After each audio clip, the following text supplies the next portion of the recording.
So this is the CBR1000 that I just put back together. I put a new head gasket on it because it was leaking coolant into the oil. And after I got done rebuilding it, which I'd only heard it run for maybe, I don't know, 10 or 20 seconds when I first bought it. And he started it up and it started, I saw the oil contamination. So I told him, you know, shut it off before he does any damage. I never really heard this thing run.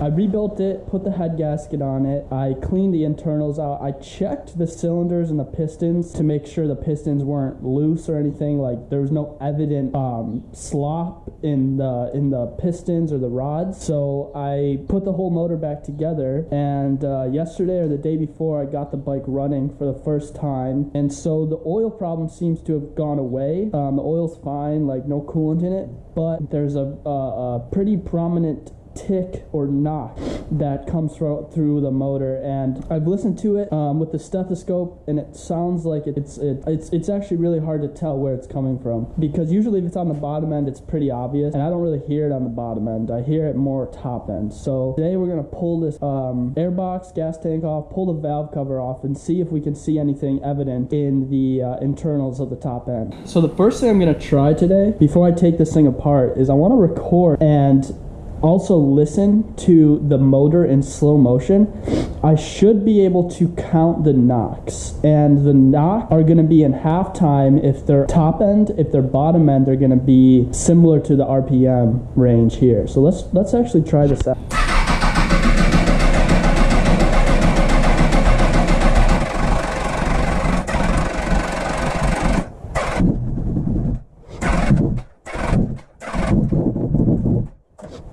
That doesn't sound good.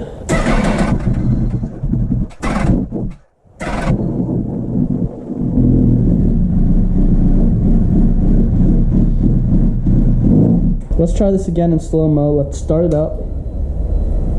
Hold on. Oh yeah, now it doesn't want to start. Mate, it was just running. Alright.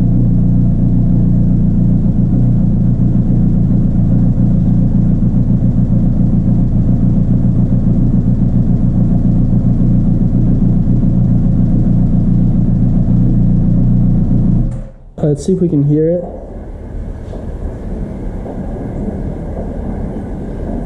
I think that's what you're hearing, that boom. I think that's the engine knock. Okay, so we're at 1500 RPM, which how many rotations would that be in a second? So 1500 divided by 60, 25. So we have 25 rotations per second, which would mean you would expect to hear, hold on, let me think.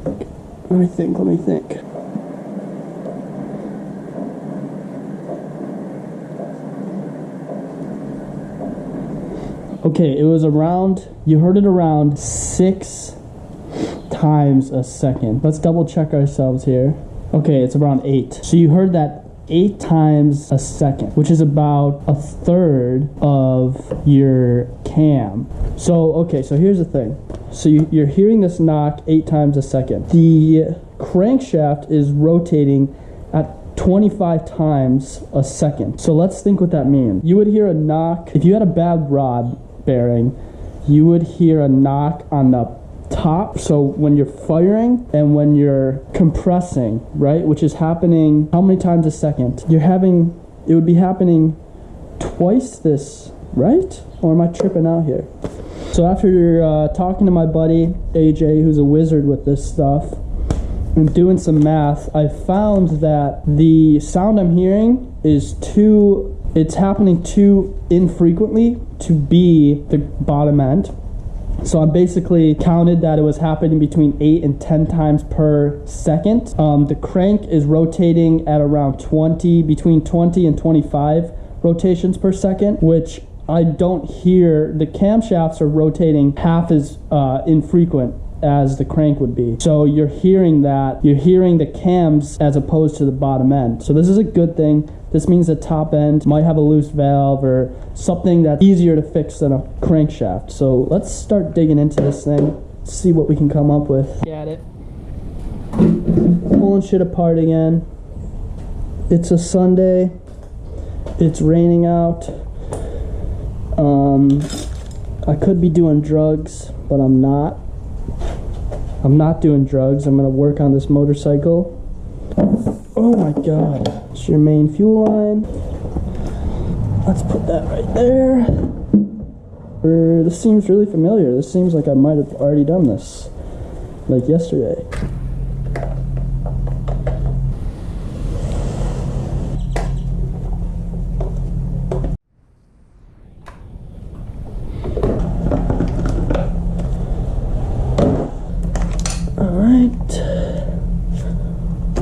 We're doing this quick. Some days are supposed to be my days off. Boom, gone. Don't be afraid to beat on your coil packs a bit here. I'm abusing my coil packs right now. Alright, I'm pulling these out. Got the coil packs out. Let's pull this fucking valve cover off. Screws out. One more. Alright, now we should be able to pull this valve cover off. Nothing is easy. Nothing is ever easy. Remember that. I should be able to let that. Boom, we're loose. Alright, now we should be able to pull the valve cover off from the front. I don't want to fuck this gasket up. Alright, we got it. Valve cover is off. So I got the valve cover off, as you can see. And first thing you're really going to want to do is just check it and see how maybe there's something evident wrong, like, oh wow, there's a valve there, something like that. So I don't really see anything evidently wrong with this thing. It's getting oil to the top end, cam chain's tight, all the cams, I mean, look good, the valves, nothing looks like worn down, it looks just like how it is when I put it back together. Oh my God.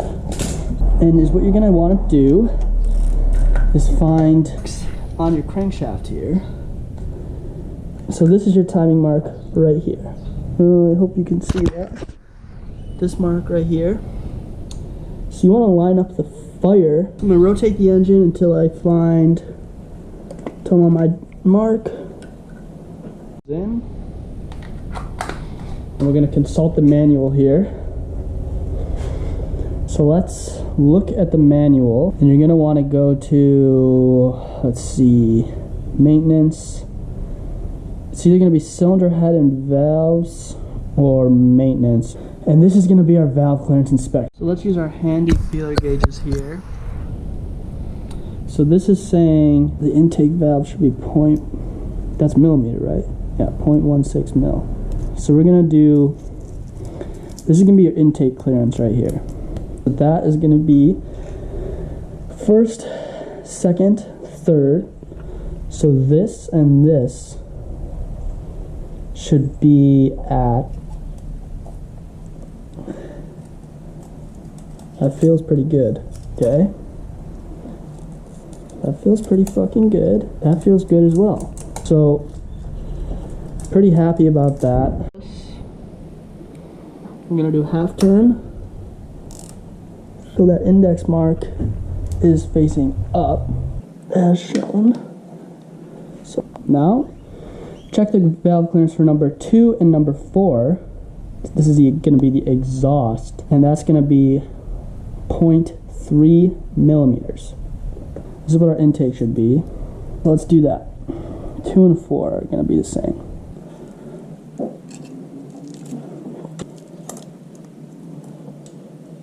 Yep. Alright, let's do 4. Probably better getting at it from here. Okay, so those are pretty tight. So what happens over time is your exhaust valves are typically steel, and over time your valves, your exhaust valves, will pound themselves into the head. And that's why you get a tighter valve clearance on the exhaust side as opposed to intake. Okay, so we're going to go back to top dead center. Okay, so we're back there. Now we're going to do the intake valves of 2 and 4. So that's 0.15 mil. Cylinders 2 and 4. This is 2 and this is 4. So let's do that. It's loose, but it could be worse.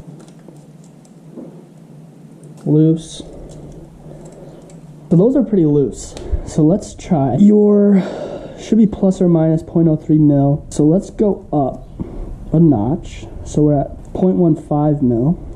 So let's go up to 0.2 mil. And if these fit in, then we know they're fairly loose. So let's do that.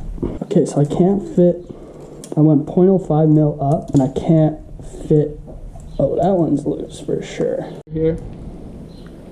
And I'm just gonna put like an L here. That one is loose by 0.05 mil. And this is saying it can't be off by 0.006 mil, plus or minus. So yeah, no, so this is saying plus or minus 0.03 mil. And this is 0.05 mil. So that valve is loose.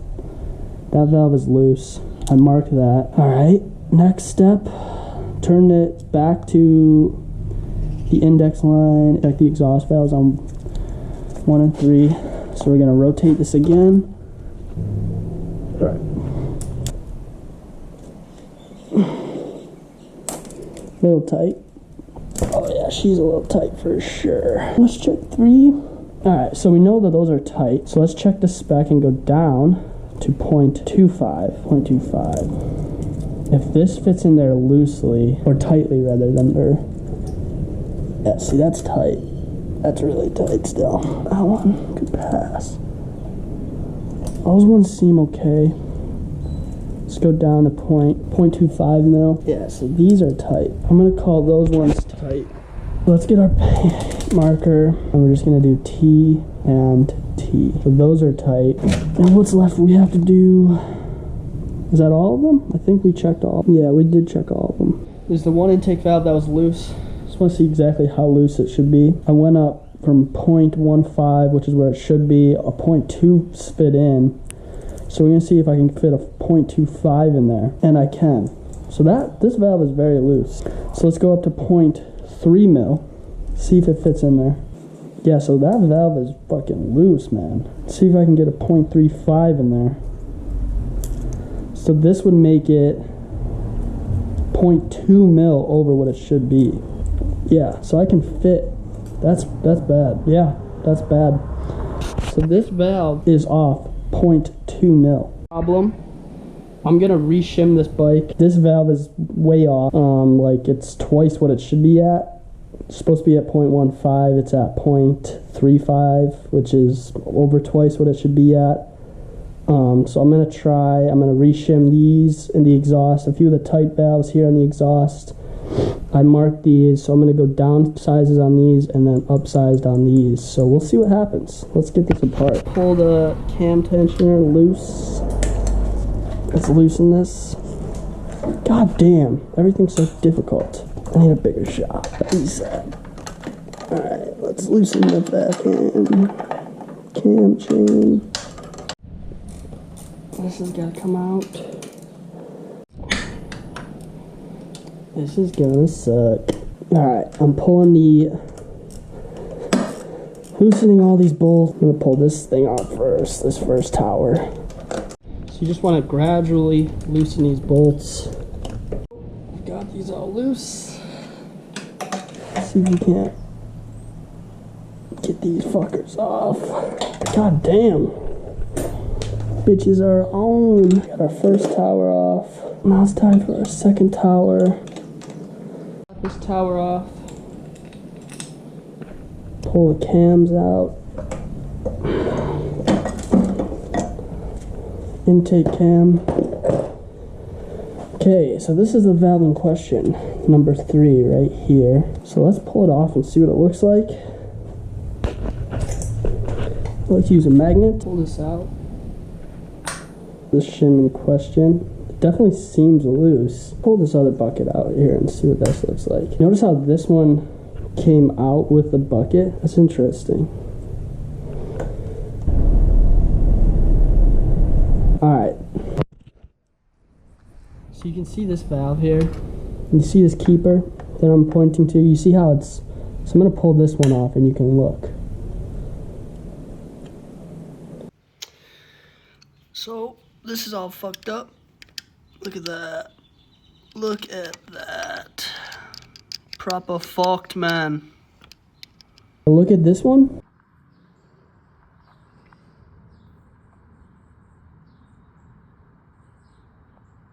Okay, so we figured out what the problem is. This valve retainer is what they call them, popped out of the shim.